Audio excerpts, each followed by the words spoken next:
Salve, salve ouvintes e ouvintes do podcast do lado esquerdo do muro, do Conexão Israel. Estamos de volta, mais uma semana. Eu, Marcos Lorenstein e João Miragaia. Fala, João. Fala, Marquinhos. E aí, como é que você tá? Tudo bem, tudo tranquilo. A gente hoje, assim, vou te falar que eu tô animado por alguns motivos, cara. Primeiro, a gente tá gravando na sexta-feira. A gente costuma gravar quinta, no final do dia, né? Hoje tá gravando na sexta, então eu acordei. Meus filhos me deram de presente hoje deixar eu dormir até 7 horas da manhã, o que é uma coisa raríssima, né, cara? Então isso dá um aumento, assim, no ânimo. Dia de sol, né? Apesar do frio, tá 13 graus aqui. Mas muita coisa aconteceu essa semana, né, cara? Uma semana em que, enfim, não só muita coisa aconteceu, mas movimentações interessantes na política, na questão do corona, novidade, e é um episódio que eu tô feliz que a gente tá gravando de manhã, porque o ânimo é diferente, mas também é um episódio que, na minha opinião, trouxe novos ares aí em vários sentidos. E a gente está gravando na sexta-feira, como eu falei, 25 de dezembro, então Feliz Natal para os nossos ouvintes que comemoram o Natal. E é isso. A gente, na hora, fez uma divisão aqui de blocos, então a gente tentou dar nomes também aos blocos. Enfim, não, tem um nome, mas uma palavra-chave. Então a gente vai começar com Corona, que a gente pode dizer que se resume em começou e fechou. Bom, é isso. A gente vai falar desse bloco, então, do Corona, em que a gente, em duas palavras-chave, pode meio que resumir, que são as palavras começou e fechou. Por que isso? Porque a gente começou a vacinação em Israel no último sábado, né, depois do Shabat. O Benjamin Netanyahu, nosso primeiro-ministro, ele foi o primeiro cidadão israelense a tomar a vacina da Pfizer. Foi transmitido ao vivo na televisão, né, todo mundo viu, vacinaram. O médico que o vacinou não estava usando luva e colocou a mão na agulha enquanto ele estava vacinando, o que gerou muita polêmica pelas redes sociais. Mas, enfim, logo depois o ministro da Saúde, Yuli Edelstein, também tomou a vacina dele. A gente está hoje, na sexta-feira, gravando, né? Enfim, a gente com 4 mil novos casos diários. Eu estou com um dado aqui do Ministério da Saúde. A gente teve quase 4 mil casos ontem. Enfim, é um número muito alto. A gente, se por um lado, hoje o país, né, uma semana depois do início da vacinação, a gente já tem quase 200 mil pessoas vacinadas. Por outro lado, a gente tem quase 4 mil novos doentes todo dia. Então, o que o governo decidiu? Decidiu fazer um novo lockdown. Na próxima segunda-feira ou no domingo, às 5 da tarde, entra em vigor o terceiro lockdown para a população israelense. Independente de onde você viver, independente do número de pessoas contaminadas diariamente na sua região, na sua cidade, no seu moshav, no seu kibbutz, está tudo fechado.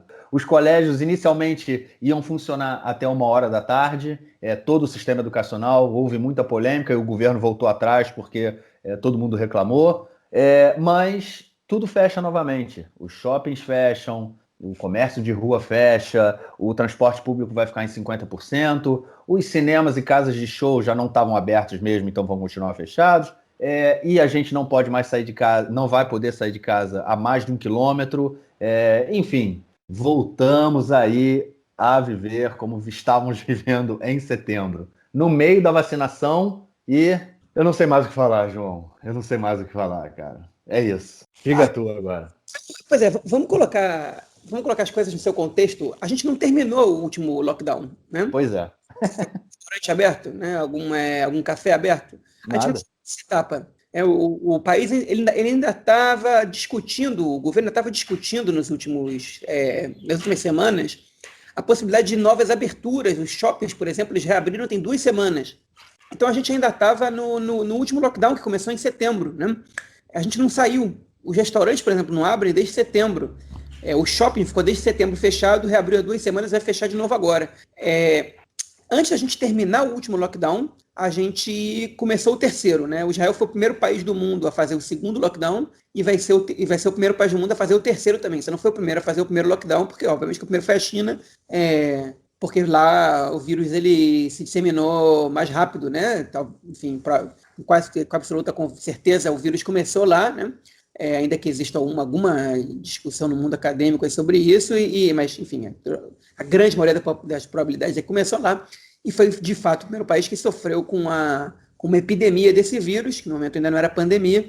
Enfim, mas não foi o primeiro a fazer lockdown, foi um dos primeiros, certamente. No meio de março, o país aqui já estava entrando em lockdown, e foi o primeiro país a fazer o segundo e o terceiro, né?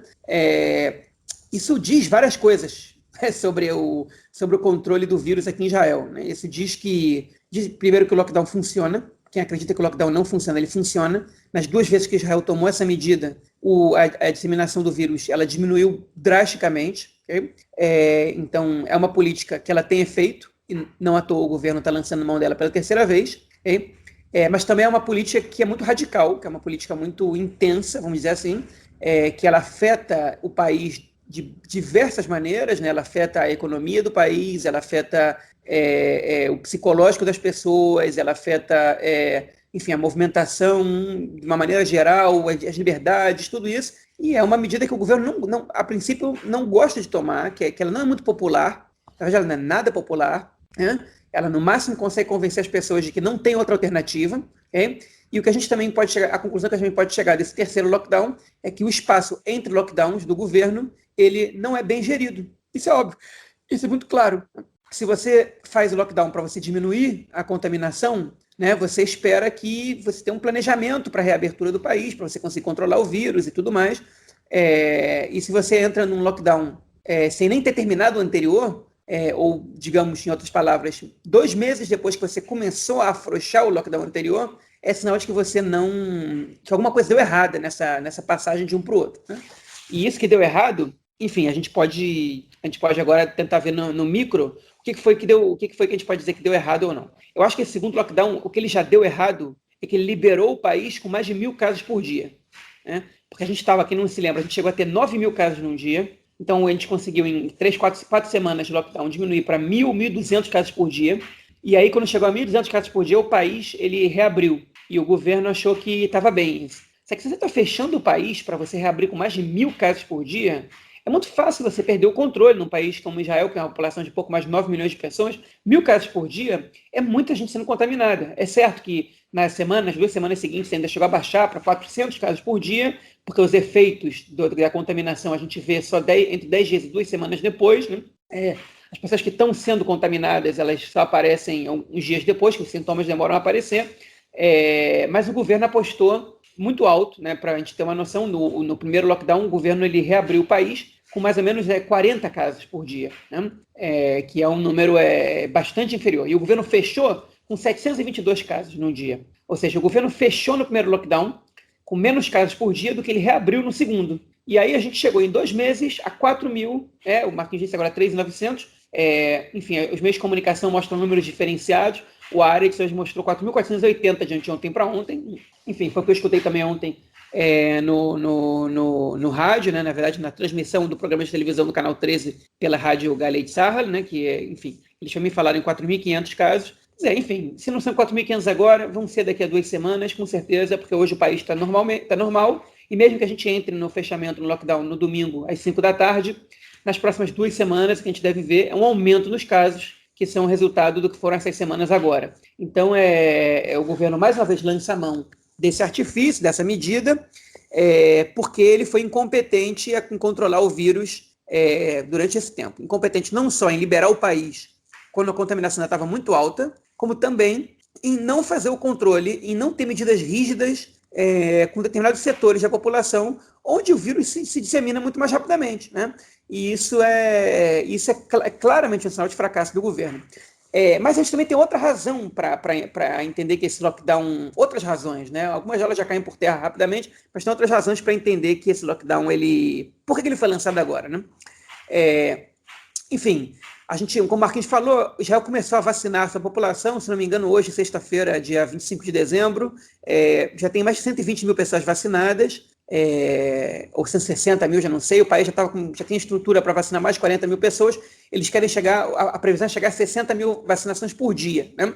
Esse fechamento, esse lockdown, a previsão dele é de pelo menos 2 semanas, com possibilidade de extensão até 4 semanas. Com certeza vai ser 4 semanas, a gente já sabe disso, porque em 2 semanas você não vê os números baixarem. Então a gente já sabe que ele vai ser mais que isso.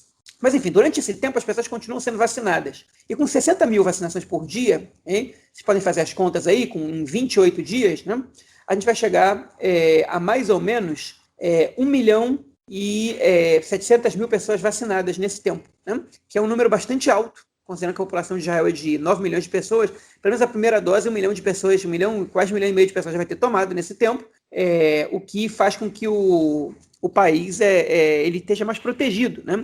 E qual é a previsão do governo? A previsão é que até março, a previsão é que você tenha vacinado 4 milhões de pessoas, né, com 8 milhões de doses, que 4 milhões de pessoas já tenham recebido as 2 doses da vacina. E aí, quando você termina esse lockdown com um número baixo e já tem 2 milhões de pessoas vacinadas e que continuam sendo vacinadas com o passar do tempo, né, a tendência é que o governo chegue, né, que o país chegue até o dia 23 de março com uma baixa contaminação, porque quando você tem uma grande parcela da população que está protegida contra o vírus, outra parcela razoável que já foi contaminada e que tem os anticorpos, e você fez um lockdown para diminuir a contaminação, você chega no dia 23 de março com um nível de contaminação baixo, talvez estável, talvez até diminuindo. E por que 23 de março? Você vai entender no próximo bloco, mas eu vou adiantar aqui o spoiler. 23 de março é a data das eleições aqui em Israel, né? E claramente o governo quer levar para o dia 23 de março um resultado positivo. Então, obviamente que um dos objetivos do governo é chegar no dia das eleições, que foram convocadas, que foram decididas essa semana, com um nível estável, né, de corona no país. O objetivo do governo era que não tivesse eleições dia 23 de março, era que tivesse eleições depois disso, quando a corona estivesse controlada totalmente. 23 de março ainda é um pouco uma incógnita, mas a tendência, com o lockdown e com a vacinação em massa, é que o país ele esteja com um nível de contaminação bastante mais baixo do que ele está agora, talvez mais baixo do que a grande maioria dos países do mundo, né? Porque Israel tende a ser um dos primeiros países a vacinar toda a sua população, ou a grande maioria da sua população, né?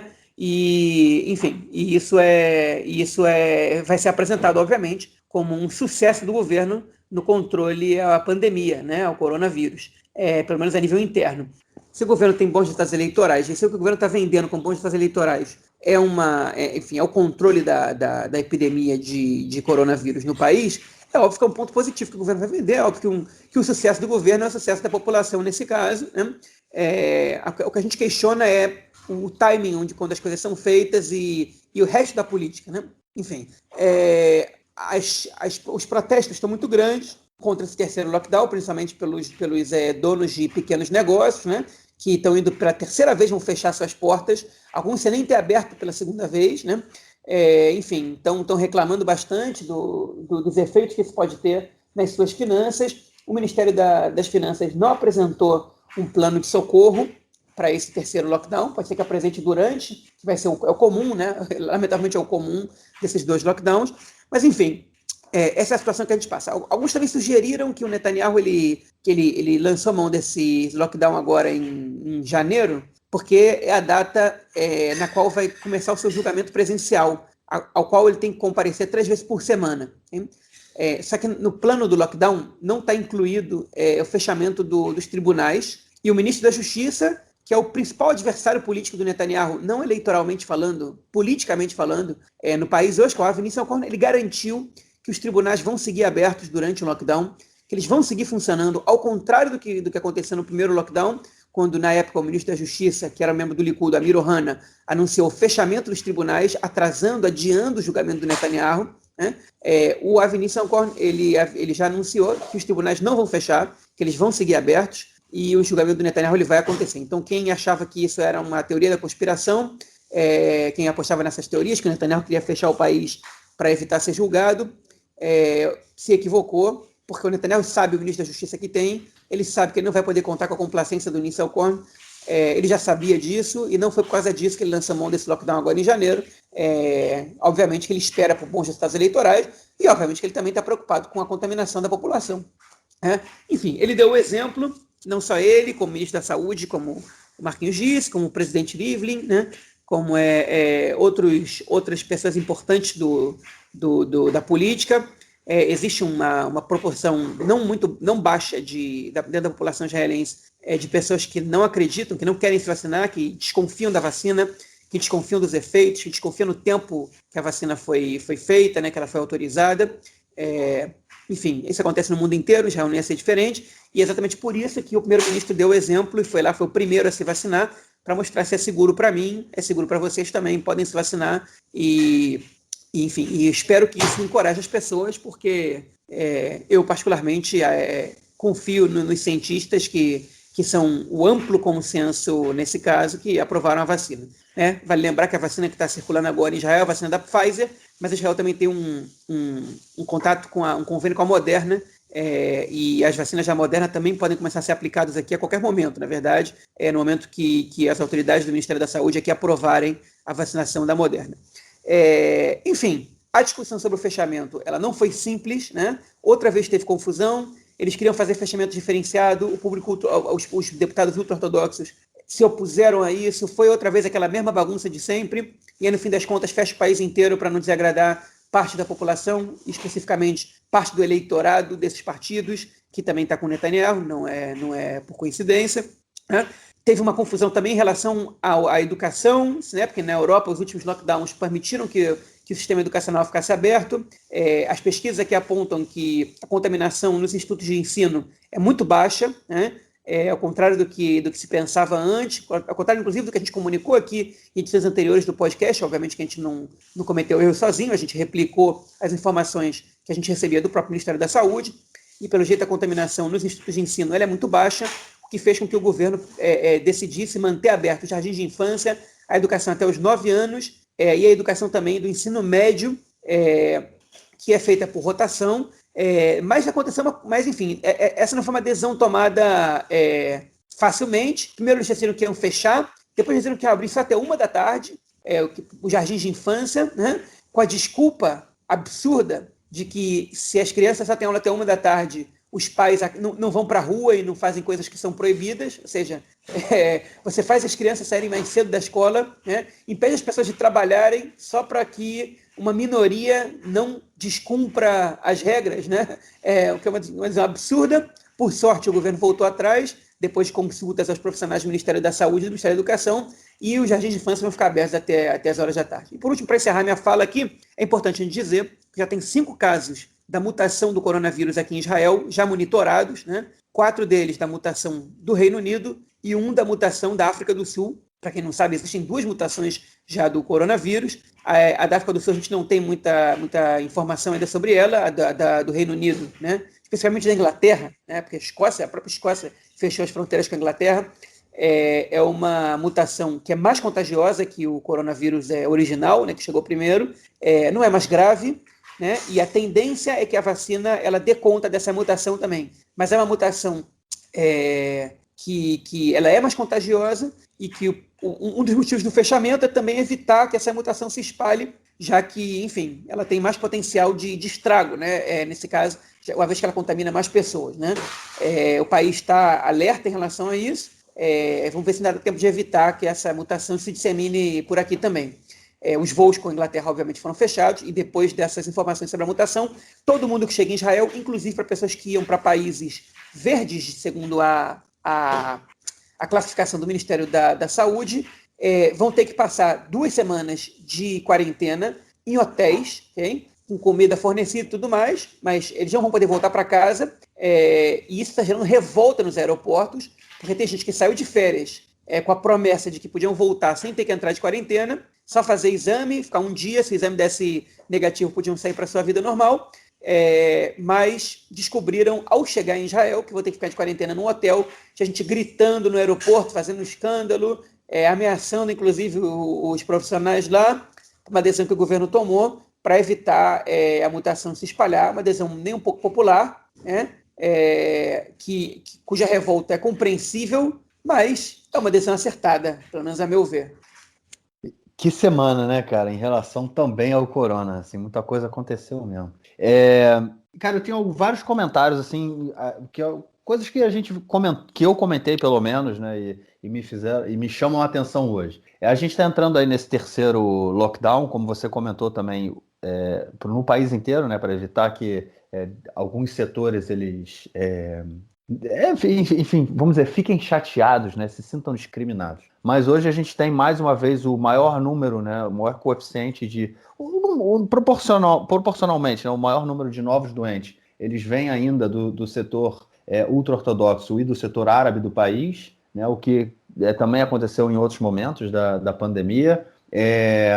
E 2 semanas depois de Hanukkah, quando a gente foi exatamente quando o governo decidiu por não fazer fechamento noturno, né? E também por reabrir os shoppings. Eu me lembro que no episódio de 2 semanas, pelo menos, eu achei estranha essa decisão de não fechar, porque o Ministério da Saúde disse que não tinha nenhuma influência, né? Não mudaria nada, mas depois, justamente desse não fechar à noite, e à noite a gente sabe que é quando, durante a festa de Hanukkah, né? Quando as pessoas acendem as velas e há uma pequena celebração, né? A gente vê 2 semanas depois exatamente um número muito alto, a gente entrando no terceiro lockdown, e não só isso, um número muito alto também no setor ultra-ortodoxo da sociedade, ou seja, o setor em que mais as festas religiosas, né, é um setor em que a participação ela é quase de 100%. Né? Todo mundo vai à festa, participa, enfim. Eu acho que naquele momento apesar, né, dos especialistas em saúde terem dito que não era o momento de. Não tinha nenhuma necessidade de fazer um fechamento, na minha opinião, acho que isso pode ter gerado hoje, parte, né? Pode ter colaborado bastante para os números que a gente vê hoje, e obviamente a abertura dos shoppings, né, e das lojas, que se por um lado os donos, né, de lojas precisavam vender e estão com estoque de inverno, né, tudo encalhado, sem venda nenhuma, porque estão fechados desde setembro, né? Então, tudo encalhado, sem vender, eles precisavam disso. Por outro lado também, mais uma vez, aí chegamos aos números que a gente chegou. Vamos ver onde isso vai dar. Eu acho que tem muita de uma certa forma, no início, o que eu sentia do governo é que eles tinham jogado, tipo, ó, a gente tem a vacina, então dá para liberar um pouquinho e vamos tentar ver onde a gente vai, vacinando e reabrindo. Só que muito rápido eu acho que viu que não dá e por isso a gente também vai para mais um fechamento. E eu acho que é como você falou, tem a questão política, né? Tem a questão de fazer antes das eleições que antes das eleições, pelo menos, tenha um controle maior da pandemia, que o país já esteja voltando aí, respirando de forma diferenciada, né? Porque, sem sombra de dúvida, vai ser um trunfo, é um trunfo que vai ser utilizado, né, pelo Bibi. E uma outra coisa também, né? As viagens a Dubai, né? Tem o que a gente está falando, você falou que o pessoal enfim, muita gente reclamando do terceiro lockdown e o pessoal reclamando aí que voltando do exterior. Mas o que eu vi de gente, né, na televisão essa semana reclamando, falando, o governo abriu, vai todo mundo para Dubai, não sei o quê, e volta doente, e por que não fechou? Enfim, o pessoal já culpando aí a ida dos israelenses a Dubai pelo aumento do número de contagiados semanalmente. Muita confusão, né? Muita confusão, e eu acho que a indefinição e todo esse zigue-zague que a gente vê toda semana leva aí a um caos, né? Que ninguém sabe no que acreditar, em quem acreditar, né? Não no que. Em quem acreditar. Na vacina, as pessoas têm que acreditar, né? Não tem jeito. Mas em quem acreditar, né? Porque é uma bagunça muito grande. É isso, cara. Tem algo mais a acrescentar ou vamos para o nosso próximo bloco? Vamos nessa. Bom, então vamos lá para os nossos próximos blocos, né? Eu vou explicar porque a gente vai fazer 2 blocos diferentes, mas o bloco com o mesmo assunto, a política israelense essa semana. Segundo bloco, caiu. A gente vai resumir esse segundo bloco aí em uma palavra, caiu, e vamos para o terceiro bloco. Não, brincadeira. Vamos lá. Enfim, 23 de dezembro chegou, né? Foi a data aí para aprovação do orçamento. O orçamento não foi aprovado e o governo de Israel caiu. Caiu, é isso aí.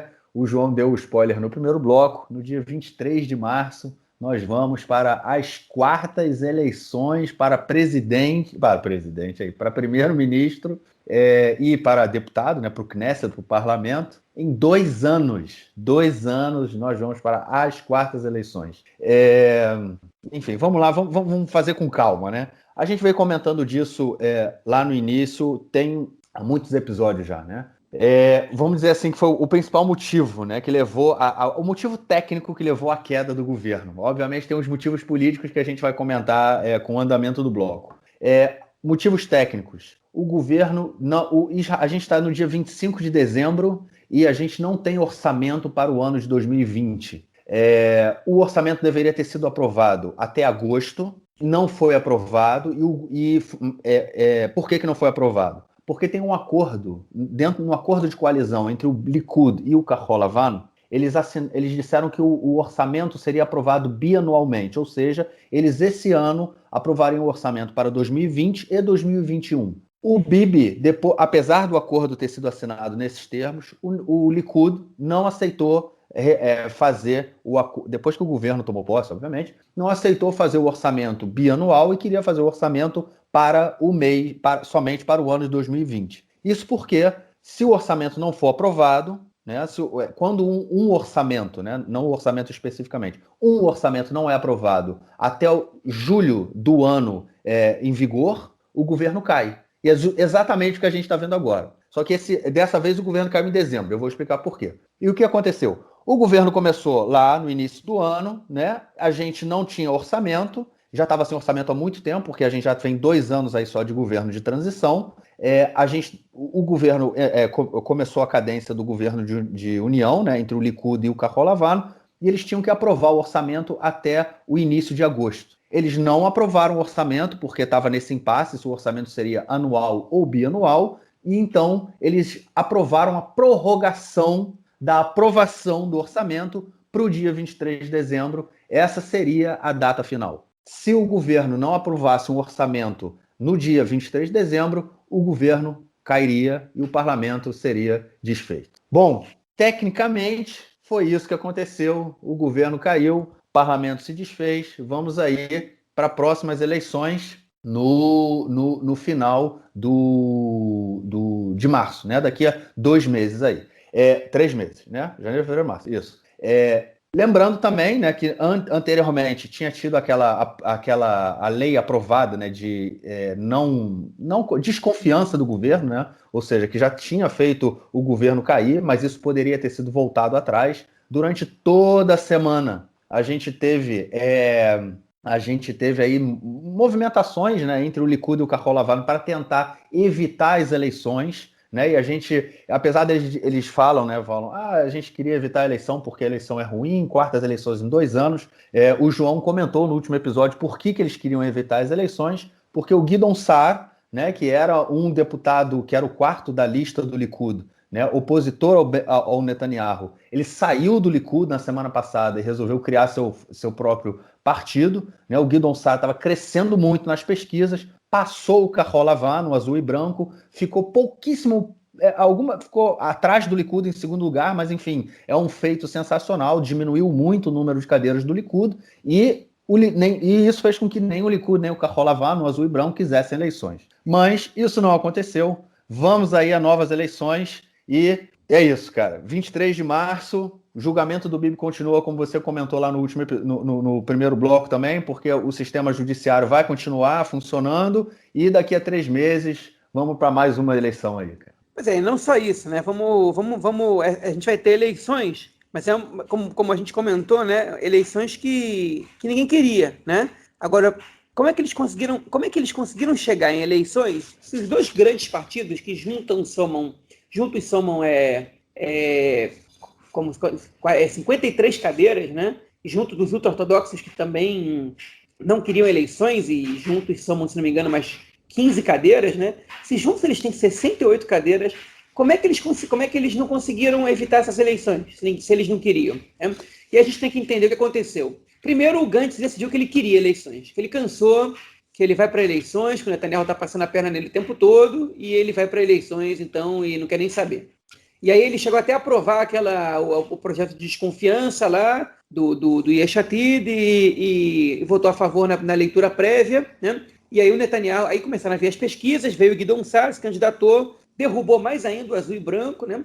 E aí os próprios deputados do azul e branco começaram a pensar, será que vale a pena eleições se a gente ficar com 6 cadeiras? A maioria das pessoas que está aqui não vai nem ser reeleita. Vale a pena isso? Talvez a gente nem passe a cláusula de barreira. Eles começaram a pensar, verem que o futuro político deles está tá aí comprometido. E aí começaram as relações, as negociações entre o Benny Gantz e o Netanyahu para evitar novas eleições, né? Obviamente que você sempre tem o pano de fundo da corona, você sempre tem esse pretexto para poder dizer que eleições agora não é o momento, vão vacinar as pessoas, é inclusive perigoso levar as pessoas para as urnas, o momento agora é de união, coisa que não aconteceu em nenhum momento desse novo governo, união, mas enfim, o discurso, a retórica, ela paira por aí, e aí eles começaram a negociar de que maneira a gente podia não convocar eleições para essa data, né? E aí cada lado teve as suas exigências. Aí chegou o Gantz e falou o seguinte, olha só, beleza, para não ter eleições, então eu quero que a gente passe uma lei na Knesset, garantindo que vai ter rotação de primeiro-ministro no caso de ter eleições. Se você descumpre o nosso acordo e convoca eleições, eu quero que por lei eu assuma, porque ele já não acredita no que o Netanyahu vai falar, e ele falou, eu quero isso, e o Netanyahu falou, beleza, e eu quero que você, então, me deixe ter mais ingerência no poder judiciário. Eu quero que você limite os poderes do teu ministro da Justiça aí, do Avi Nissenkorn, que é o terror do Likud, do Netanyahu, que a gente vem falando aqui nas últimas edições também, acho que ele foi o político que mais dor de cabeça deu para a direita nos últimos 20 anos. Eu quero que você limite esses poderes, inclusive permitindo que a gente tenha ingerência na nomeação dos novos membros da Suprema Corte e dos procuradores gerais, que Israel não tem um só, tem alguns, né? Tem o procurador-geral do governo, tem o procurador-geral da Knesset, e tem o procurador-geral do Estado, com poderes distintos cada um. O do governo, né? Perdão, do Estado já está eleito, aí já está decidido. Aquele sujeito lá que a gente comentou aqui, lamentavelmente, que tem aí casos de assédio sexual nas costas, mas ele vai ser o novo procurador, né, ou fiscal, né, agora não lembro exatamente qual é o nome do cargo, mas enfim, e o fiscal geral, né, que é o Parklita Medina, né, que é talvez seja o cargo mais importante dos três, não para o Netanyahu, mas para o país. E os outros dois ainda estão aí para ser escolhidos, e aí o Netanyahu ele queria mais ingerência nisso, o Gantz falou, beleza, eu faço isso. E aí, quando o Gantz começou, quando eles acertaram esse acordo, o Nissenkorn soube disso e ele começou a implodir o acordo por dentro. Ele começou a convocar deputados do Azul e Branco e começou a falar, olha, o Netanyahu está querendo me tirar poderes, o Gantz está aceitando isso, isso vai enfraquecer ainda mais o partido quando tiver eleições, tudo isso para ele ganhar 3 meses de primeiro-ministro se tiver eleições, Isso, a gente não pode permitir que isso aconteça. Azedou totalmente a relação do Benny Gantz com o Nissenkorn, que já não estava das melhores, né?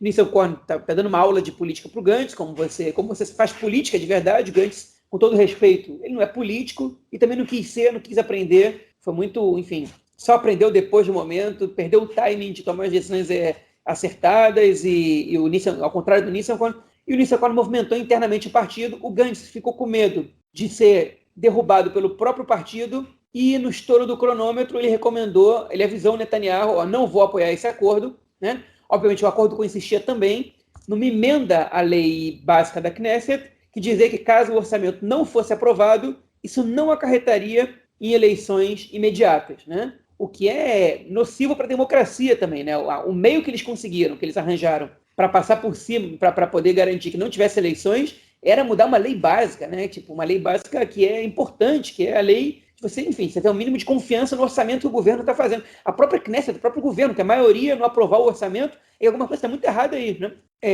Enfim, o Gantz foi começar a ser derrubado, anunciou o Netanyahu, minutos antes, que o Azul e Branco não ia participar dessa votação. A votação ela foi derrotada na Knesset, não houve emenda na lei básica da Knesset nesse capítulo que diz respeito ao orçamento. Enfim, essa lei foi derrubada. O Likud saiu acusando o Azul e Branco de trair o acordo que eles tinham feito, né, e de convocar eleições desnecessárias. O Azul e Branco manteve a acusação, o Likud de não cumprir com a sua palavra, né? Enfim, e a gente está indo agora para eleições. É importante dizer, nisso aí, as conclusões que a gente chega é que o estrago que o Gideon Sa'ar fez, que lançando esse novo partido dele, a Nova Esperança, Tikva Hadashah, ele foi imensurável no Azul e Branco e no próprio Likud. Vale lembrar que o Likud também teve 2 deputados que votaram contra a emenda nessa lei, né, e que depois se somaram ao partido do Gideon Sa'ar. E agora os 2 partidos eles estão recolhendo aí os cacos para ver como é que eles vão para as eleições. O Likud, com bastante força ainda que enfraquecido, e o azul e branco recolhendo cacos e vendo se vão conseguir passar a cláusula de barreira. Benny Gantz e Nissan Korn, como a gente comentou, muito dificilmente vão concorrer em conjunto. O Gabi Ashkenazi está calado tem 2 semanas, né, ministro do exterior, não fala nada, ninguém sabe dele, ninguém sabe se ele vai continuar na política, se ele vai mudar de partido, se ele vai seguir no mesmo partido, ninguém sabe nada dele. Enfim, o que a gente sabe é que esses 3 que votaram contra a proposta do Benny Gantz provavelmente vão aí aparecer em outros partidos, ou vão desistir da política, dificilmente vai ter clima para eles continuarem no azul e branco. E a gente vai ter que ver se vai ter azul e branco ainda, se vai ter Benny Gantz, se ele vai ser um personagem relevante nas próximas eleições ou não, uma vez que tem pesquisa que já mostra ele com 4 cadeiras, que é ali o mínimo, né? Ele está aí dançando em cima da cláusula de barreira, né? E ele não tem muita coisa nova para mostrar, o Benny Gantz, essa é a grande questão. Ele não tem muita coisa nova para apresentar, ele não tem mais muitos personagens para incorporar no partido dele, que não é um partido atraente, e se a tendência dele é ir caindo tanto assim, eu acho que ele tem chance até de desistir de concorrer antes das próximas eleições. Mas a gente vai falar de eleições no próximo bloco. O que a gente está falando agora é da crise que vai levar a gente a eleições. Enfim, orçamento não foi aprovado, não temos orçamento para 2020, nem para 2021. O orçamento de 2021 vai ter que ser aprovado no ano que vem, provavelmente vai ser no meio do ano, depende do governo que a gente tiver. Não vamos ter orçamento em 2020, como a gente não teve orçamento em 2019. Vários setores vão sofrer com isso, né? Porque a passagem de verba de um lugar para o outro, ela depende de emendas e de processos dentro da Comissão de Finanças, com os partidos rachados, sem governo. Isso é difícil que algumas coisas importantes aconteçam. O país está num déficit gigantesco por causa de toda a crise econômica, resultado também, entre outras coisas, mas principalmente da crise da corona, né? E nessa situação, em plena crise econômica, com crise de saúde pública também, e com uma crise de confiança do eleitorado no governo, né? Isso é impressionante, a gente caminha para as 4ª eleições do país no espaço de 2 anos, ou seja, a média da gente nos últimos 2 anos é de 1 eleição a cada 6 meses, né? Lembrando que, mais ou menos isso, lembrando que as primeiras eleições desse ciclo foram, se não me engano, em 7 de abril, foi no início de abril de 2019. E no dia 23 de março de 2021, a gente vai ter a 4ª eleição nesse tempo, um governo que não durou nem 12 meses. Cara, você estava falando dessa data agora, me veio à cabeça um negócio que eu pensei ontem à noite para falar no podcast e tinha esquecido completamente. O último governo funcional de Israel, e aí eu estou falando funcional, foi o governo que tinha o Lieberman, tinha o Bennett, que aí depois o Lieberman saiu, deixou o governo ali no 61, se eu não me engano, e depois o Bennett saiu, o governo caiu. Foi no dia 26 de dezembro, cara, se eu não me engano, de 2018. E agora esse governo caiu no dia 23 de dezembro. Quase dali completando 2 anos depois. Mas eu acho que isso é uma pergunta. Você acha que isso mostra uma democracia forte ou uma democracia fraca? Fraca. Não tem como, né, cara? Eu já vi gente falando que é democracia forte, porque no final das contas a gente tem eleições o tempo todo. Mas eu acho que isso mostra que a gente tem um problema muito sério aí no sistema político israelense. E, bom, vamos parar por aqui, vamos comentar isso. Bom, comenta aí sobre a democracia, mas sobre o sistema político israelense a gente pode comentar, de repente, no próximo bloco, que é mais do tema. Vai. Democracia forte também pressupõe governabilidade, também pressupõe um poder executivo funcional. Por exemplo, estabilidade, né? Claro. Instituições fortes, né, cara? Funcionando. Exatamente. O que a gente tem em Israel nos últimos 2 anos é uma desconfiança geral em relação à própria democracia do país, né? Enfim, um sujeito que tenta se manter no poder a qualquer custo, que é réu em 3 acusações de corrupção, né? Que tem medo de uma comissão para que possa levar ele a ser réu numa quarta acusação de corrupção, enfim, e uma briga política que representa a continuidade dele no poder ou a saída dele no poder, quando você já não debate quase proposta política, quando você não debate mais projeto para o país, né? Isso é uma democracia muito enfraquecida. Israel passa por um momento de crise gigantesca, a maior crise da democracia israelense em toda a história do país, inclusive nos primeiros anos que o país via em momentos de racionamento de alimento, em crise tipo, de guerra, né, de crise de segurança nacional. A democracia no país nunca teve tão em crise como ela está agora. Se ela está ameaçada, se não sei. Enfim, obviamente, ela sempre está ameaçada quando ela está em crise, mas eu não sei se ela está. Se Israel está em vias de não ser uma democracia. Eu acho um pouco exagerado falar sobre isso agora. Já é uma democracia liberal ainda, obviamente, com problemas, mas ainda consolidada, mas passando por uma fortíssima crise, hein? E que claramente, e aí, obviamente que isso é minha opinião, né, só vai começar a ser resolvida, se é que vai, quando o Netanyahu sair de cena. Enquanto o Netanyahu estiver nesse jogo político, né, a crise ela não acaba, porque não existe confiança nele como primeiro-ministro. Né? A legitimidade dele é questionada e as suas ações, elas são tomadas em função da sua sobrevivência, não política, dessa sobrevivência civil, né? Para que ele não vá preso, né? Para que ele, então para que ele não seja preso. E quando a gente tem um primeiro-ministro que age em favor próprio, né, para não ser preso, para dificultar de qualquer maneira o seu encarceramento, é óbvio que a democracia ela está em forte crise, hein? E ele conseguiu ele conseguiu levar essa crise para todos os setores da política. Ele conseguiu transformar os inimigos dele em traidores, ele conseguiu, enfim, ele já fazia isso no nome da própria governabilidade. Agora ele acentuou essas posições, okay? Porque a questão dele agora é de sobrevivência dele e da sua própria família, já que as questões de corrupção tocam também sua mulher e um pouquinho menos seu filho.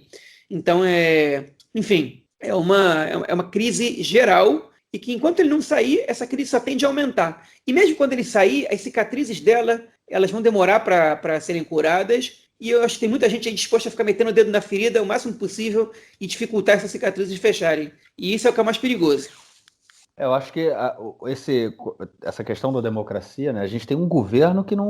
Um poder que não funcionou, né, durante esse período todo, que está sem funcionar há pelo menos há 2 anos. Né? Tirando a questão do que você comentou agora no final, do Netanyahu ter transformado o governo, né? De ter colocado o governo a serviço dos seus interesses dos sistemas na questão que ele está sendo julgado, né? Mas a gente tem um governo que não funciona há 2 anos, né? Passando por governo de transição, a gente teve 3 governos de transição, 2 governos de transição, e depois teve esse governo que não funcionou, né? Desde o seu primeiro dia. E é engraçado ver, toda vez que o Netanyahu vai na televisão, ele tem feito pronunciamentos 2 vezes por semana, né? E ele vai na televisão, ele começa o pronunciamento dele ou falando dos acordos de normalização assinado com um dos países, né, árabes, ou falou do Emirados Árabes, ou do Bahrein, ou do Marrocos. Ele sempre fala de um país, depois ele fala do corona, né, da vacina e tudo mais, e depois ele fala o quê? Que o Gantz nunca quis um governo de união nacional, que eles fizeram um governo dentro do governo, jogando a culpa por outro lado. O que é uma coisa, né? Eu me sinto, toda vez que eu vejo um pronunciamento desses, eu acho que ele realmente acha que as pessoas são idiotas, né? Eu acho que é esse um pouco o meu sentimento. Mas é isso, um governo que não funcionou, um governo que completamente paralisado, cheio de problemas, e que agora chegou ao fim que todo mundo sabia que era previsto, né? Que não ia demorar muito. Bom, vamos lá, vamos passar para o nosso terceiro bloco e a gente continua com essa discussão. Bom, terceiro bloco também tem que ter a palavrinha-chave, e a palavra começou, né? Começou a campanha eleitoral, 3 meses, né? Para as eleições, dia 23 de março, já falamos, e movimentações de tudo que é lado, né? Os políticos agora começam a pensar o que é melhor para eles, né?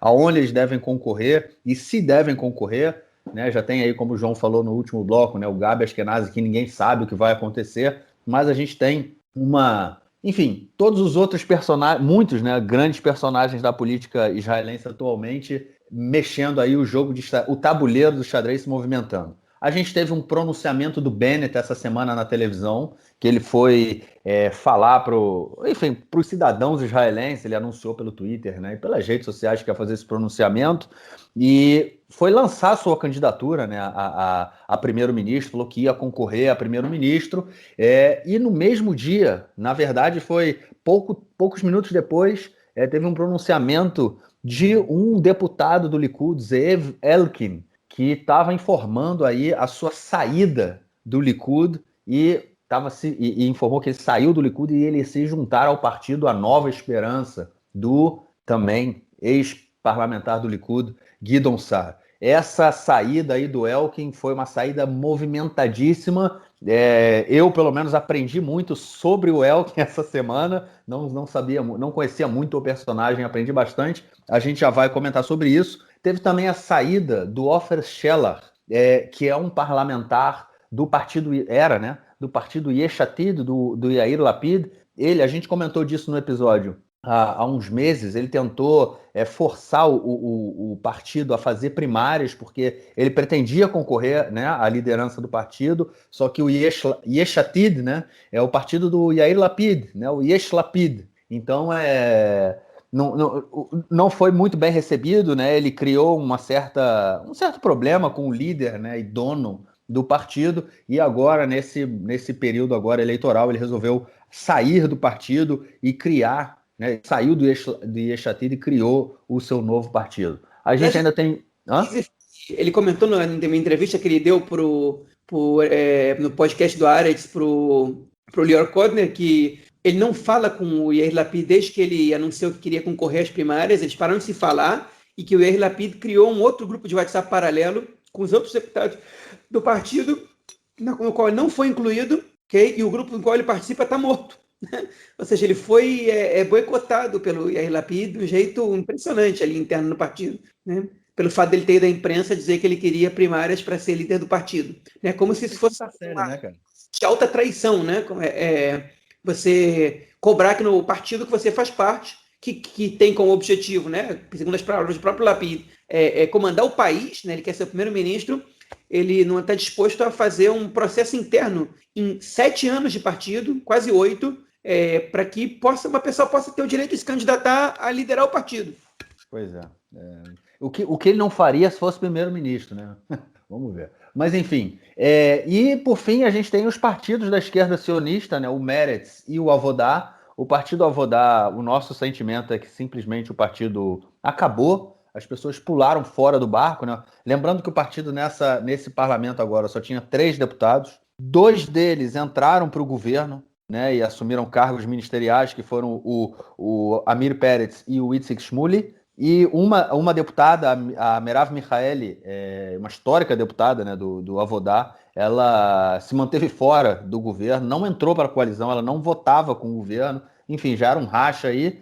O Amir Peretz, ele informou que ele não vai se candidatar, não vai concorrer como líder do Avodá, ele não vai nem concorrer para deputado. Ele, 2 semanas atrás, ele jogou aí, né, para medir a opinião pública, né? Jogou a ideia de ser presidente do país. Ele anunciou candidatura, né? Ele anunciou a candidatura, pois é.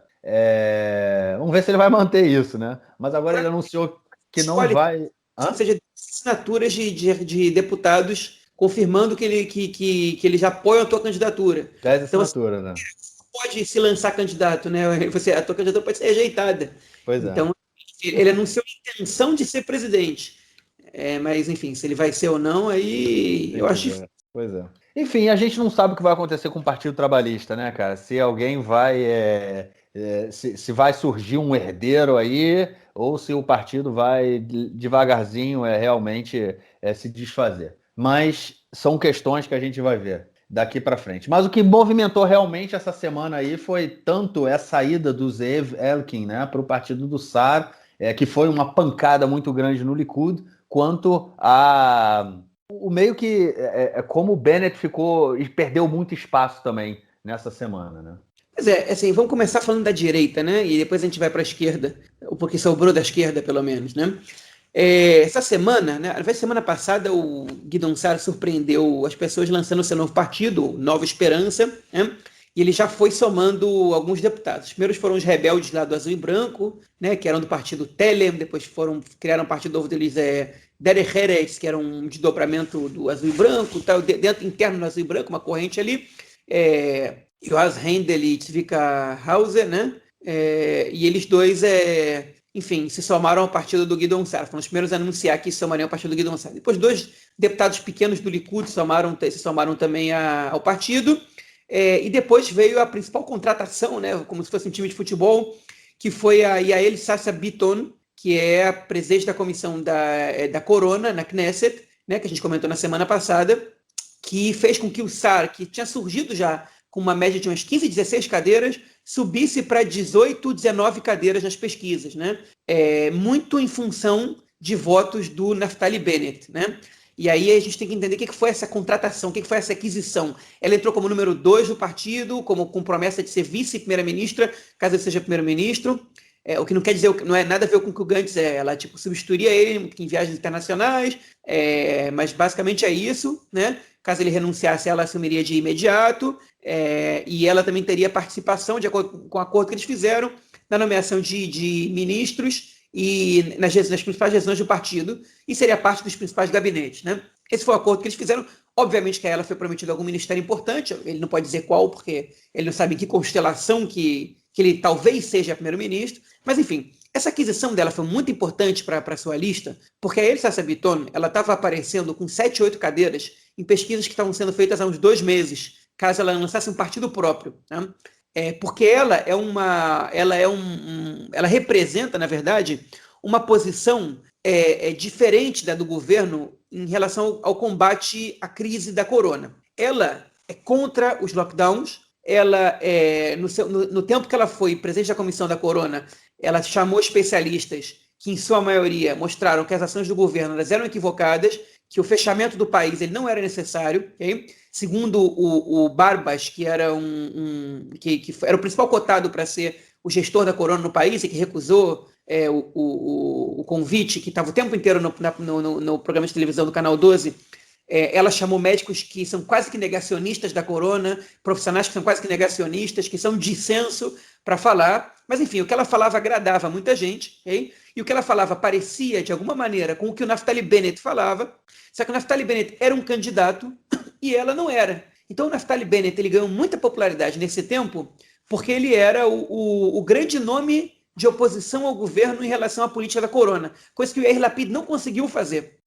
O Yair Lapid até apresentou propostas, até fez críticas, mas o Bennett foi muito mais incisivo, teve muito mais no campo com as pessoas, conversando, criticando, aproveitou o espaço que teve, né? E falou, e obviamente que ele também usou um pouco do momento que ele teve como ministro da Defesa no início da pandemia para mostrar as ações que ele fez e as propostas que ele deu, né? que ele também fez, e que o governo não aceitou, para apresentar isso como se o governo tivesse feito o que eu falei, a gente não estava nessa situação. E ele começou a crescer em cima disso, ok? E de repente a ida da Sasha Bitton para o partido do Guidon Sar derrubou o Bennett em 5, 6 cadeiras. Fez ele cair de 19, 20 cadeiras para 14, 15. Né?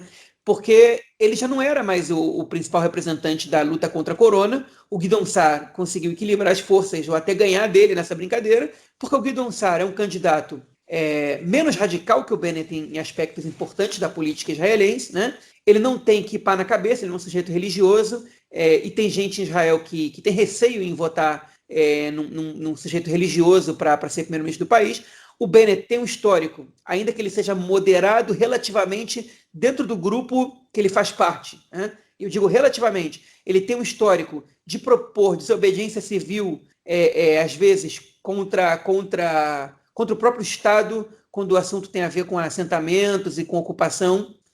E tem gente que tem receio, e isso sem falar que a lista do Bennett inclui pessoas muito radicais, como, por exemplo, o número 3 da lista, o Bezalel Smotrich, que é um sujeito ultra radical em vários aspectos, principalmente o que tem a ver com o conflito, com a ocupação, né, com a relação com os palestinos, etc. Então, o Bennett ele tem um teto de vidro bastante grande, que ele estava conseguindo camuflar com essa posição dele em relação à corona, e o Guidon Sar conseguiu desarmar o Bennett sem fazer nenhuma crítica ao Bennett, simplesmente trazendo para o partido dele uma pessoa que é icônica também, que é um ícone nessa crítica ao governo em relação ao combate à corona, né? E que é uma política com popularidade. Então, isso já tinha sido um golpe muito forte que ele aplicou no Bennett. E essa semana, ele aplicou um golpe agora, um segundo golpe no Bennett, né? E um golpe no Likud. Ele deu uma rasteira nos dois. Né? O Likud estava apostando forte na vacina. Né? O Bennett convocou um pronunciamento para as 8h10 da noite dessa quarta-feira. Agora não me lembro se foi terça ou quarta. Típico do Netanyahu. Netanyahu convoca esses pronunciamentos também às 8h10, que é depois que começam os principais programas de notícia para que eles parem para escutar o primeiro-ministro. O Bennett seguiu aí o que o seu professor, né? O Bennett é um aprendiz do Netanyahu na política, ele seguiu aí seus ensinamentos e convocou esse pronunciamento, de maneira que é difícil que os meios de comunicação ignorem que um candidato que até pouco tempo atrás estava aparecendo com quase 20 cadeiras, convoca um pronunciamento para dar uma adesão muito importante, assim ele divulgou nas redes sociais, e ele apareceu lá para dizer duas coisas, que ele era candidato a primeiro-ministro, ou seja, que ele não estava indo para ser coadjuvante, como se fosse ele que escolhesse, não é ele que escolhe, é o público que escolhe, são os eleitores que escolhem, né?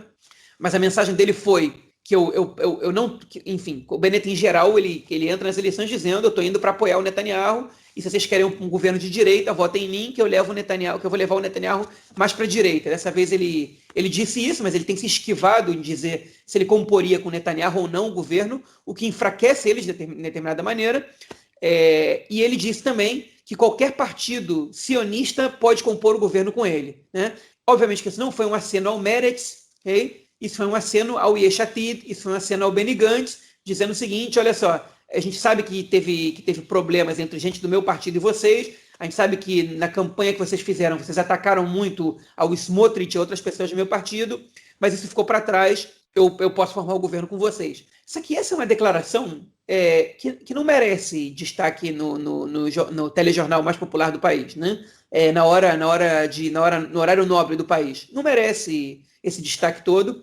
Eles quase que não deram voz ao Bennett, cortaram rápido a transmissão, porque ele não disse nada demais, e porque no mesmo dia o Guidon Sar anunciou que se soma ao partido dele o deputado Zev Elkin, no momento ministro do ensino superior e das questões relacionadas à água, né? O Marquinhos até contou uma piada na hora que ele ganhou esses ministérios, que o Elkin, ele foi jogado para escanteio, ele não ganharia nenhum ministério, e o Bibi teve que criar esses dois ministérios para dar para ele, porque ele é uma figura muito importante no Likud, embora ele não seja tão popular, ele é uma figura muito importante no Likud, né? Para ter uma noção, enfim, ele é um político muito talentoso, ele é um aprendiz do Guidon Sar, né? Se o Bennett é um aprendiz do Netanyahu, o Elkin e o Yariv Levin dentro do Likud, eles são vistos como aprendizes do Guidon Sar, do jeito do Guidon Sar de fazer política. Sim, o Guidon Sar já tem uma escola ali dentro do Likud. E o Elkin, para vocês terem uma noção da importância dele, o Elkin, ele foi o candidato do Likud a prefeito de Jerusalém em 2018, que saiu derrotado nas eleições, né? Ele é um cara imigrante da ex-União Soviética, mas é um judeu também ortodoxo, né? O Likud tem alguns deputados com essas características, que é uma coisa muito incomum em Israel, imigrantes da ex-União Soviética e ortodoxos ao mesmo tempo, uma coisa que é muito pouco comum. O Likud tem três: o Yariv Levin, o Yuli Edelstein, e agora tinha, né? E o Zev Elkin, né? Mas o Zev Elkin é um cara muito identificado com o Likud, historicamente, com a ideologia. O nome dele, Zev, tem em homenagem ao Zev Jabotinsky, que é o histórico teórico da direita sionista, né? Do sionismo revisionista, como se chama. Enfim, é o criador dessa doutrina. Ele é um cara com muita influência nas relações de Israel com a Rússia atualmente. Toda reunião que o Netanyahu faz com Putin, o Zev Elkin está presente, né? Ele é peça-chave nisso, e ele também é peça-chave nas questões internas do Likud. Em 2015, ele foi dos deputados que participaram do esquema de formar a coalizão, ele foi o negociador do Likud para formar a coalizão. Ele é um deputado, é um político muito importante, é daqueles políticos que são menos famosos pelas propostas de lei e pela popularidade, mas que fazem mais o jogo nos bastidores e que tem trânsito em diversas áreas ali, os negociadores, os que têm sucesso nessas questões, né? Você tem dois tipos de político, né? Você tem os políticos que aprovam muitos projetos e são muito populares, e você tem os políticos de bastidores, dois tipos de bons políticos, né? O Elkin é político dos bastidores, uma peça muito importante no jogo de xadrez. A gente está descobrindo isso agora, os repórteres de política já sabiam disso. O Bibi já sabia disso, por isso quando o Elkin bateu na porta dele e falou, você não pode me deixar sem ministério, ele arrumou 2 ministérios para dar para ele, mas o Elkin ele cometeu um erro com o Netanyahu, ou na verdade talvez o Netanyahu tenha cometido um erro com o Elkin, que em 2015, quando o Elkin era o negociador da coalizão, ele cedeu às exigências do Bennett e da Ayelet Shaked e deu para ele a Ayelet Shaked do Ministério da Justiça. E a Sara Netanyahu, esposa do Netanyahu, ela não consegue ver nem pintado de verde a Ayelet Shaked e o Naftali Bennett. Eles têm uma relação pessoal péssima, que tem a ver com o Bennett e a Ayelet Shaked no momento que eles eram funcionários do gabinete do Netanyahu, eles teriam pedido aumento para o Netanyahu, e a Sara Netanyahu, enfim, o Likud rejeitou isso, e o Netanyahu pagou do próprio bolso algo que a Sara foi contra, e o Netanyahu fez isso sem ela saber. Quando ela soube disso, ela tomou ódio mortal do Bennett e da Shaked, porque eles ameaçaram que se não recebessem aumento, eles deixariam o Likud e iriam para o outro lado. No final das contas, foi isso que eles fizeram, e ela detesta o Bennett e a Shaked, e pelo jeito as determinações que ela deu foi não dar para eles esses ministérios que eles querem, e o Elkin deu, né, como negociador. Ele disse para o Netanyahu, ou isso a gente vai para eleições de novo, e o Netanyahu aceitou essa situação. Não tinha sido eleições tão fáceis em 2015, e aí, nesse momento, a Sara, pelo jeito, proibiu o Netanyahu de dar para o Elkin um protagonismo político muito grande para que ele se torne popular. Então, ele não ganhou nenhum ministério de primeiro escalão, nem de segundo, nem de terceiro, ganhou os ministérios inventados só para ele calar a boca e ficar feliz. Pelo jeito, ele não ficou tão feliz assim. Ele seguiu fiel ao Gideon Sa'ar e anunciou que vai para o partido do Gideon Sa'ar. E isso, no Likud, foi um baque, porque muita gente no Likud respeita muito o Zeev Elkin. O Gideon Sa'ar, todo mundo já sabia que era um opositor do Netanyahu. O Zeev Elkin não era tido como tal. Ele sabia desse problema da Sara, mas o Netanyahu ainda o respeitava, né? E quando ele muda de partido, isso pode fazer com que outras pessoas mudem de partido. Isso faz com que os eleitores do Likud olhem diferente para o partido do Sa'ar. E isso fez o Sa'ar crescer nas pesquisas. Ele já está aparecendo com 21 a 22 cadeiras, a 3, 4 cadeiras do Likud, né? Ele enfraqueceu ainda mais o Bennett, ele enfraqueceu ainda mais o Lapid, né? Porque agora, de repente, o Gideon Sa'ar aparece como real opção para substituir o Netanyahu. E as pesquisas que perguntam qual é o candidato mais adequado para ser primeiro-ministro, a última que saiu do Canal 12 mostravam o Netanyahu com 39% e o Gideon Sa'ar com 36%. Ou seja, um empate técnico, coisa que o Gantz demorou meses para conseguir depois da candidatura dele. Nunca conseguiu ultrapassar o Netanyahu, e o Gideon Sa'ar, em 2 semanas, já conseguiu encostar no empate técnico, e eu não duvido que ultrapasse. E o que está acontecendo agora é que parte dos eleitores da direita, eles foram enfim, o Gideon Sa'ar já tinha conseguido absorver grande parte dos eleitores de centro e até de esquerda, os eleitores desesperados para tirar o Netanyahu do poder. E agora o que ele está conseguindo fazer é uma coisa que o Benny Gantz não conseguiu, que é conseguir tirar os eleitores da direita do Netanyahu. Ele conseguiu mudar um pouco esse equilíbrio. E hoje em dia, o bloco Netanyahu, Bennett e os partidos ultra-ortodoxos, nenhuma pesquisa chegou em 60 cadeiras. Obviamente que ainda tem 3 meses para acontecer. Dia 4 de fevereiro as listas são fechadas, mais gente ainda vai se lançar na política, né? O Marquinhos falou, o Ofer Shelah, que saiu do Yesh Atid, já anunciou que vai lançar um partido, né? O Partido Trabalhista, a gente não sabe o que vai acontecer, o partido está muito em baixa, mas você nunca pode dizer que nada vai acontecer ali, um nome pode mudar tudo, enfim.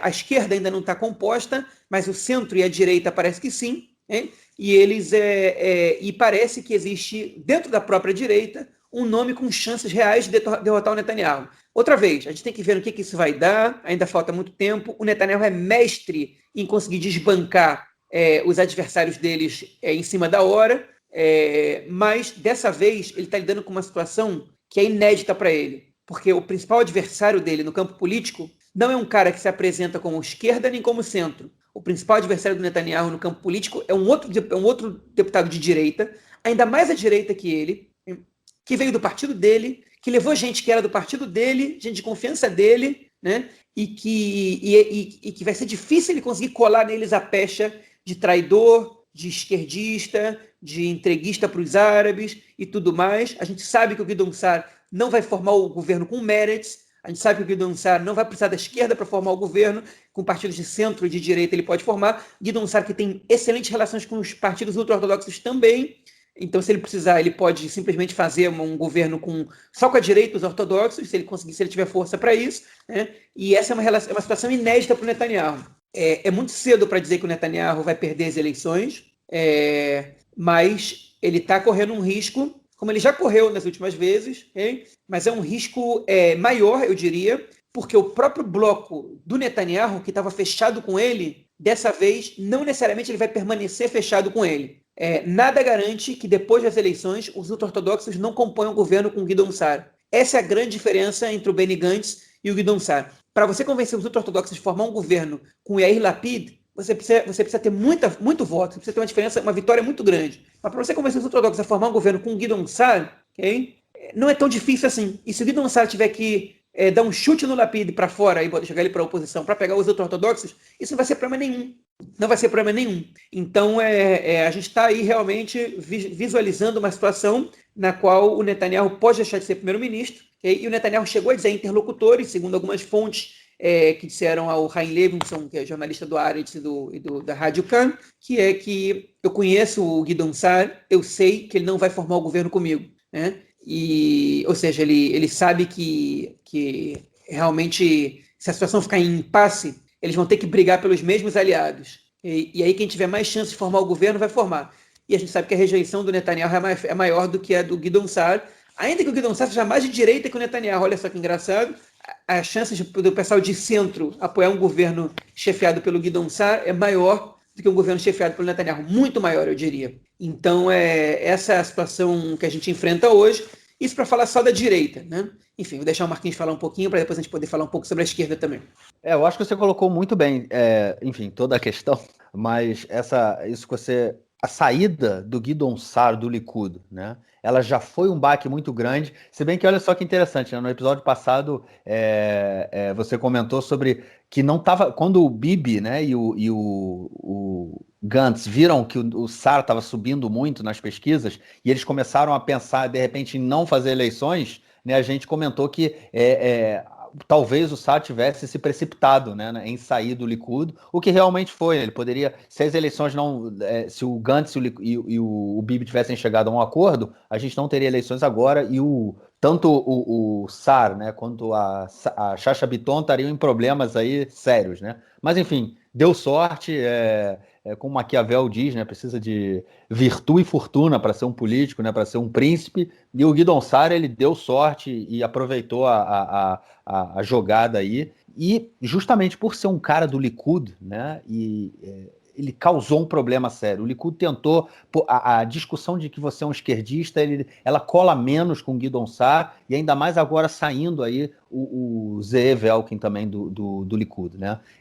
Tipo realmente, o partido, setores do partido estão de saco cheio de você, né? E essa é a movimentação, é isso que é uma coisa muito interessante. Eu ouvi dizer que há outros deputados que podem vir aí também nessa leva nas próximas semanas. Eu não sei se isso vai acontecer, mas enfim, vamos aguardar e ver. O que realmente faz toda a diferença, como você muito bem colocou, é o fato de ser um deputado do Likud que tira voto do Likud. Esse é o ponto central, né? Que é o que pode mudar o panorama político, porque se a gente fizer a avaliação das últimas 3 eleições, né, o quadro, né, eleitoral, com quantas cadeiras ficou cada bloco, a gente sempre chegava às mesmas conclusões, nada mudava. Quer dizer, teve uma mudança, em um determinado momento o Gantz era maior, o outro Bibi era maior, mas o impasse continuava, ninguém conseguia formar um governo. Agora, né, que o Bibi tende a perder votos, o Likud tende a perder votos para o Partido Novo aí do Guidon Saar, essa mudança pode acontecer. É isso.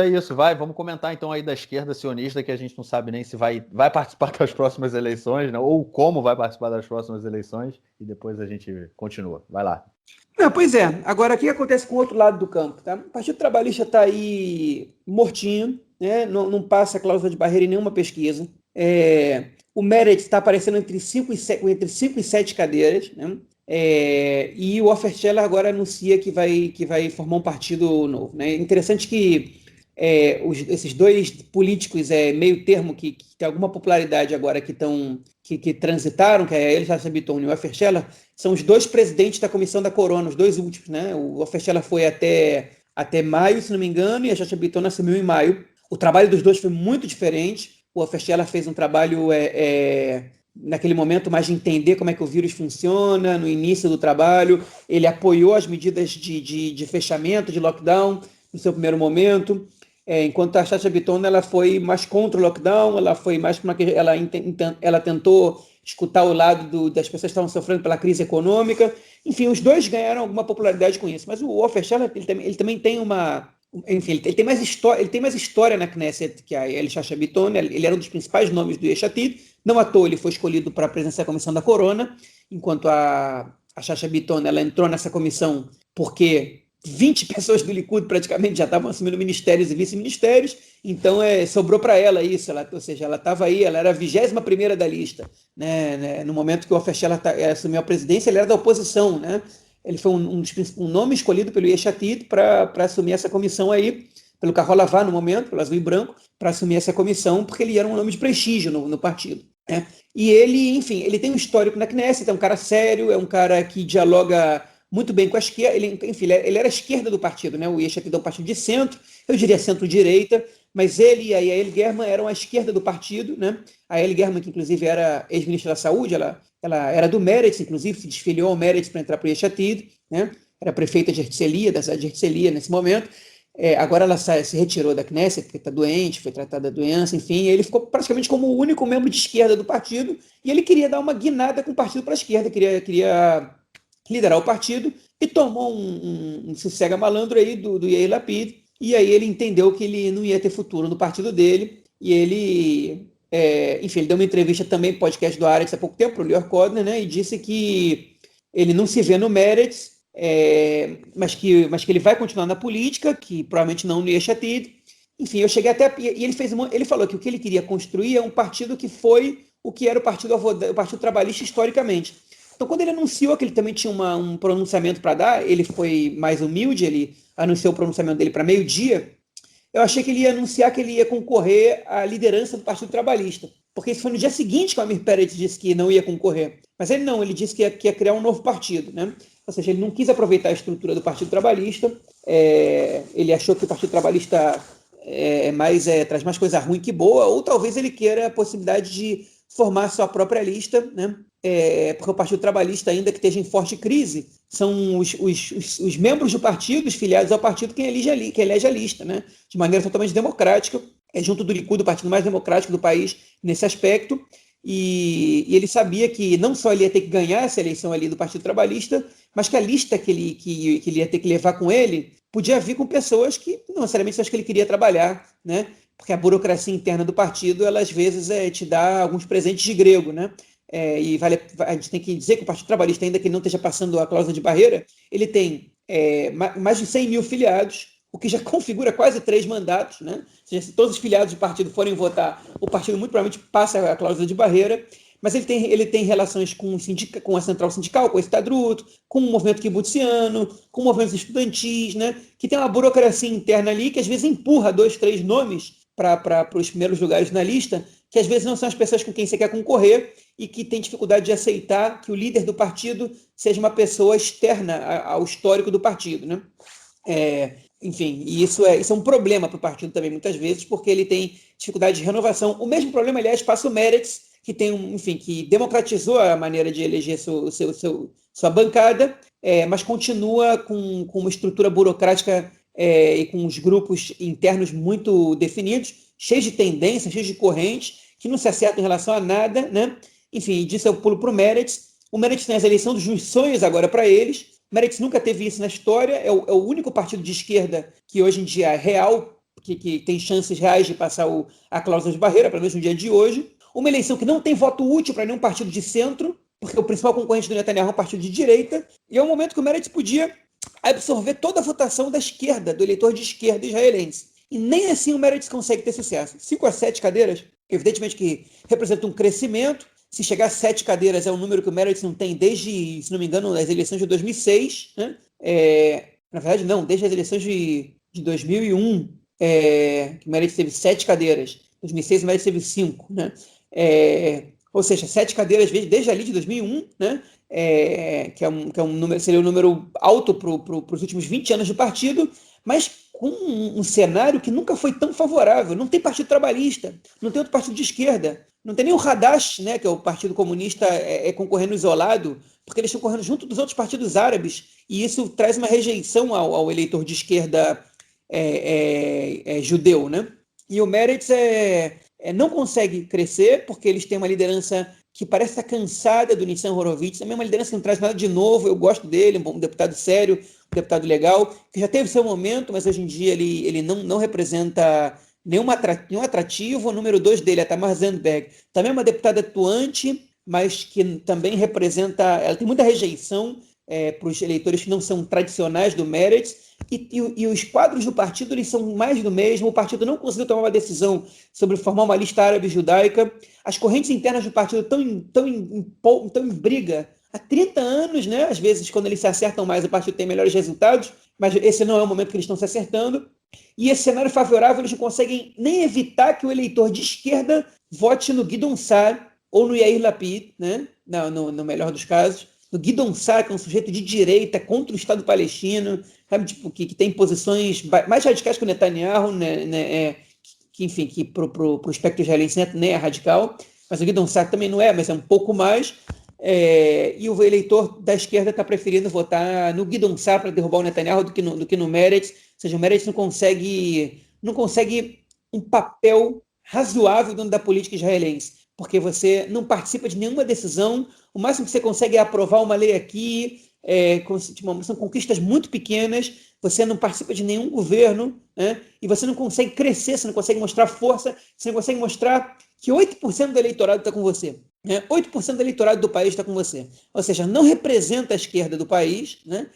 O que abre espaço para que surja outro partido, mas como a gente está vendo aqui em Israel, os partidos eles precisam de nomes, né? E esses nomes eles não estão querendo se associar à esquerda. E o Ofer Shelah, com todo respeito, não é um nome que vai conseguir ressuscitar a esquerda. Não sei nem se ele consegue passar a cláusula de barreira, vai depender de outras pessoas que se somem a ele, das movimentações políticas que ele consiga fazer, das fusões. Estão até pedindo, para assistir uma noção da ideia, que o Ehud Barak assuma agora a liderança de um partido de esquerda, né? Tem até gente pedindo isso. Ehud Barak vai ter acho que 79 anos, né? Que cada vez que ele concorre a eleições ele tem menos cadeiras, ainda que ele seja um analista político excelente, eu acho, um crítico do Netanyahu, o melhor que tem, talvez, dentro da política israelense, né? Ele não consegue, ninguém vota nele, ninguém confia nele. Desde que ele foi primeiro-ministro, depois ele entrou para o governo Netanyahu, depois ele dissolveu o Partido Trabalhista, ele foi o principal responsável pelo Partido Trabalhista nessa situação que se encontra hoje. Enfim, para vocês verem o nível que a esquerda está, tem gente aí pedindo para que um sujeito de 79 anos, que acumula fracassos políticos ao longo da sua trajetória, né, assuma agora a liderança de um partido para levantar a esquerda. Se o Ehud Barak vai ser quem vai levantar a esquerda, imagina quem é que vai derrubar a esquerda israelense nessa situação. Enfim, e agora os nomes que estão aí circulando, que a gente, dentro da esquerda, que podem fazer uma diferença pequena, enfim, para ressuscitar um partido, ou para fazer algum partido passar a cláusula de barreira, são o Ron Huldai, que é o prefeito de Tel Aviv, né, que é um sujeito com alguma popularidade, né, um crítico interessante também, e que pode aparecer aí, mas também já é um senhor de 76 anos, que nunca participou da política nacional, já é prefeito de Tel Aviv há mais de 20 anos, e, obviamente, como a gente comentou no bloco anterior, o Avi Nissan, ministro da Justiça do Kahol Lavan, do Azul e Branco, que era do Partido Trabalhista, né, era o presidente da Estadruta Ovdim, da principal central sindical do país, foi para o Azul e Branco a convite do Benny Gantz, não está numa situação boa com o Benny Gantz, é mais popular que o Benny Gantz no momento, né? Não sei se ele cria o partido para ser o número 1, se ele ganha muita popularidade, mas certamente ele consegue se somar, ele dá credibilidade e popularidade a um partido existente, né? São nomes aí que se juntam com o Ofer Shelah, talvez com a Merav Michaeli, possam construir um partido que passe a cláusula de barreira. A pergunta que fica é, se essa movimentação acontece, eles fazem renascer o Partido Trabalhista ou um outro partido que passa a cláusula de barreira, a pergunta vai ser se o contrapeso disso não vai ser o extermínio do Meretz, né? Essa é a grande questão, porque o que a gente está vendo hoje em dia é que a ânsia por tirar o Netanyahu é tão grande que se você não consegue um nome dentro da esquerda para poder bater de frente com o Netanyahu ali, né, a população de esquerda prefere votar na direita, né? E aí, para você criar um partido para tirar voto do Meretz, você pode, enfim, você vai ter que escolher entre esse partido ou o Meretz, e você pode acabar fazendo com que os dois morram afogados juntos, e nenhum dos dois passe na cláusula de barreira, o que seria catastrófico para a democracia israelense e mais ainda para a esquerda israelense. Pois é, sem sombra de dúvida, as próximas eleições, a quarta rodada de eleições vai ser a rodada mais interessante. A gente não sabe o que vai ser, mas que vai ser a mais interessante, sem sombra de dúvida vai. É isso. Vamos então passar para o nosso próximo bloco para ouvir o comentário do camarada Nelsinho Burri. Manda aí, Nelsinho. Meu caro Góres, tem amigos do Conexão Israel do lado esquerdo do muro. Mandar um abraço ao João, que encheu o bucho na ceia de Natal. Grande João, comeu Chester com fios de ovos, tâmaras, romã. O João realmente fez uma festa muito bonita na cidade de Kfar-Saba. O Hapoel Jerusalém no basquete venceu o Igokea da Sérvia 84-68. Alguns dias antes, 2 dias antes, esse jogo foi na noite de Natal. No dia 22, o Hapoel Jerusalém havia perdido para o Igokea por 2 pontos de diferença. E agora venceu por 84-68, uma bela vantagem, e segue adiante na Liga dos Campeões da FIBA, que é a Federação Internacional de Basquete. Fora isso, seguem os jogos também da Liga Nacional de Basquete aqui em Israel. Na próxima quinta-feira, no dia 31, olha aí, próxima quinta-feira, dia 31, tem um grande jogo, o grande clássico, Maccabi Tel Aviv contra o Hapoel Jerusalém. Uma bela vitória do Hapoel Jerusalém na noite de Natal. Batam palmas ao Hapoel Jerusalém. Foi jogar contra a Sérvia no dia de Natal, no dia 24 de dezembro, fora de casa, e venceu por 84-68 e segue adiante na Liga dos Campeões da Federação Israelense de Basquete. Um grande abraço e até a próxima. Valeu, Nelsinho, obrigado aí pela mensagem. Só informando, o Nelsinho me mandou esse áudio, ele pediu que eu fizesse uma correção, que na última frase ele não estava se referindo à Federação Israelense, mas sim da Federação Internacional. Bom, correção feita, Nelsinho. Te esperamos na semana que vem. João, algo mais a acrescentar ou ficamos por aqui? Nada mais, podcast longo, semana que vem tem mais. Semana que vem tem mais. Eu acho difícil que a próxima semana seja mais emocionante que essa. Mas se for, vai ser legal também. Beleza. A gente se fala então. Quero desejar a todos os nossos ouvintes aí Feliz Natal para quem comemora Natal. E vamos que vamos. A gente se fala na semana que vem. Grande abraço. Tchau, tchau.